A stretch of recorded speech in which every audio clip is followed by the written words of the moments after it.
ಸಾಕಷ್ಟು ಜನಕ್ಕೆ hair fall ಸಮಸ್ಯೆ ಉಂಟಾಗ್ತಾನೆ ಇರುತ್ತೆ. ಅವರು ಡಿಪ್ರೆಷನ್ಗೂ ಕೂಡ ಒಳಗಾಗ್ಬಿಟ್ಟಿರ್ತಾರೆ ಈ ಒಂದು ಸಮಸ್ಯೆಯಿಂದ. ಯಾಕೆ ಕಾರಣ ಏನು?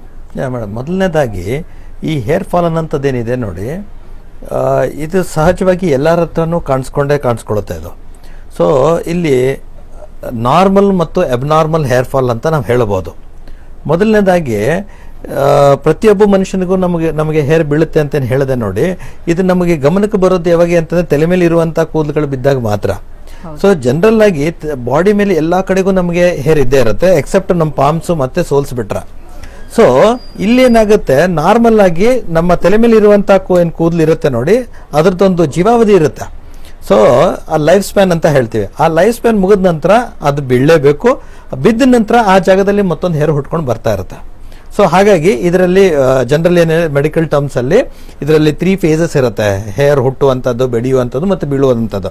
ಅಂದರೆ ಅನಾಜಿನ್, ಕೆಟಾಜಿನ್ ಅಂಡ್ ಟೆಲ್ಯೂಷನ್ ಅಂತ 3 phases ಇರುತ್ತೆ ಇಲ್ಲಿ.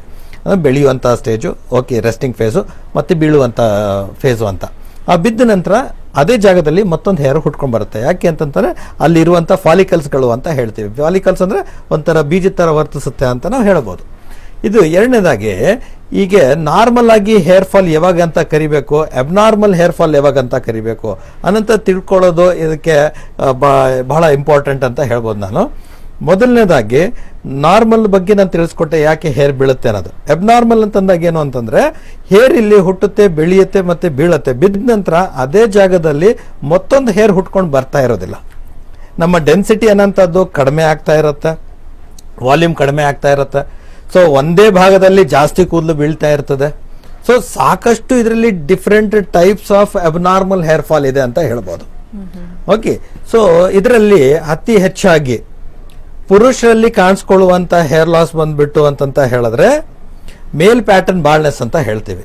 ಪ್ಯಾಟರ್ನ್ ಬಾಲ್ನೆಸ್ ಅಂತಂದ್ರೆ ಅದು ತಲೆ ಮೇಲೆ ಇರುವಂತ ಕೂದಲುಗಳು, ನೆತ್ತೆ ಭಾಗದ ಮೇಲೆ ಇರುವಂತ ಕೂದಲು ಮಾತ್ರ ಹೋಗುತ್ತೆ. ಕಿವಿ ಮೇಲೆ ಮತ್ತೆ ಹಿಂದೆ ಇರುವಂತ ಹೇರ್ಗಳು ತುಂಬಾ ಚೆನ್ನಾಗಿರುತ್ತೆ ಅಲ್ಲಿ. ಸೊ ಈ ರೀತಿಯಾದಂಥ ಹೇರ್ ಫಾಲ್ ಅಲ್ಲಿ ಇದು ಅಬ್ನಾರ್ಮಲ್ ಅಂತ ಯಾಕೆ ಕರಿತೀವಿ ಅಂತ ಹೇಳಿದ್ರೆ, ಇಲ್ಲಿ ಜನರಲಿ ಈ ರೀತಿಯಾದಂಥ hair fall after certain age, ಒಂದು 55-60 ವರ್ಷದ ನಂತರ ಎಲ್ಲರಿಗೂ, ಎಲ್ಲ ಪುರುಷರಿಗೂ ಸ್ವಲ್ಪ ಮೇಲ್ಗಡೆ ಇರುವಂಥ ಹೇರ್ಗಳು ಸ್ವಲ್ಪ ಕಡಿಮೆ ಆಗುವಂಥದ್ದು.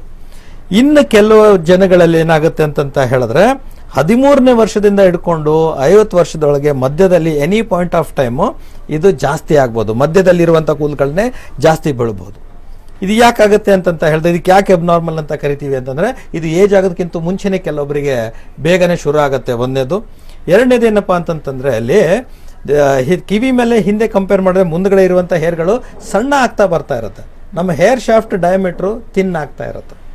ಸೊ ಥಿನ್ನಾಗಿ ಬೀಳಕ್ ಶುರು ಮಾಡುತ್ತೆ. ಬಿದ್ದ ನಂತರ ಅಲ್ಲಿ ಫಾಲಿಕಲ್ಸ್ ಅನ್ನೋದು ಕ್ಲೋಸ್ ಆಗ್ತಾ ಬರುತ್ತೆ, ಬೀಜಗಳು ಕರ್ಗ ಹೋಗ್ತವೆ. ಸೊ ಅಂತ ಸಮಯದಲ್ಲಿ ಏನಾಗುತ್ತೆ, ಬಿದ್ದು ಬಿಟ್ಟು ಮತ್ತೆ ಪರ್ಮನೆಂಟ್ ಆಗಿ ಮತ್ತೆ ಅಲ್ಲಿ ಯಾವುದೇ ರೀತಿಯಾದಂಥ ಹೇರ್ ಡೆವಲಪ್ ಆಗೋದಿಲ್ಲ.